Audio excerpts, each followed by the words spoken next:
ఈ స్కూల్లో సార్లు మేడాలు వొయ్యిలా చూసుకుంటా అందులో ఉన్నది ఉన్నట్టు పాఠాలు చెప్పుకుంటా పోతారు. సామాన్య సార్లు అయితే బోర్డు మీద బొమ్మలేసి వివరంగా చెప్తారు. లెక్కలైతే సూత్రాల ప్రకారం నడుస్తుంటది. ఇక సాంఘికమైతే సార్లు చెప్తుంటే మంచిగా నిద్ర వస్తుంది. చాలా మందికి జోలపాట వాడినట్టే ఉంటది. మరి ఏ స్కూల్నైనా ఏ టీచర్ అయినా అంతే.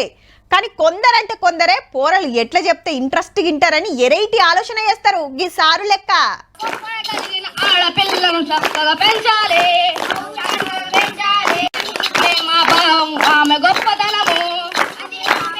వరెవ్వా బొడ్డోళ్ళు బుర్ర కథ ఏమన్నా చెప్తున్నారా? ఒకళ్ళు కథ చెప్తుంటే ఇంకిద్దరు వంత వాడుతున్నారు. అయినా సార్లు పాఠాలని చెప్పి గీ బుర్ర కథ చూపిస్తురేంది అంటారా? వాళ్ళు చెప్తున్నది రాముని కథ కాదు, పాండవుల కథ కాదు.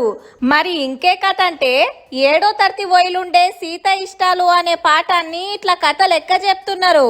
సూర్యాపేట జిల్లా గోరెంట్లలా గీసారే పిల్లలతోని ఇట్లా కథ చెప్పించిండు. పేరు ప్రభాకర్. అచ్చం వెనకట బుర్ర కథలు చెప్పేటోళ్ళు ఎట్లుంటారో అట్లనే వేషాలు కట్టిండ్రు ముద్దుగా. గౌరమ్మ సీతం దాచిపెట్టిందట. అయ్యో అప్పుడేమైంది?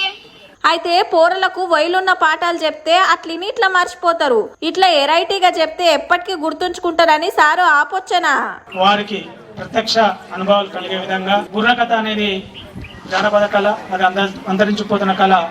ఆ కళను కూడా బతికించాలనే ఉద్దేశంతో నా చిన్న ప్రయత్నం చేశాను. అటు పోరలకు పాఠాలు చెప్పినట్టు ఉంటది, ఇటు వెనకటి కళల గురించి ఎరక చెప్పినట్టు ఉంటది. వాటిని బతికించినట్టు అవుతుంది. ఏ బడికి పోయినమా, పాఠం చెప్పినమా, ఇంటి తొవ్వ పట్టినమా అనుకోకుండా పోరలకు పాఠాలు మంచిగా అర్థం కావాలని గీ తీళ్ళ తనలాడుతున్న సారును తారీఫ్ చేయాల్సిందే.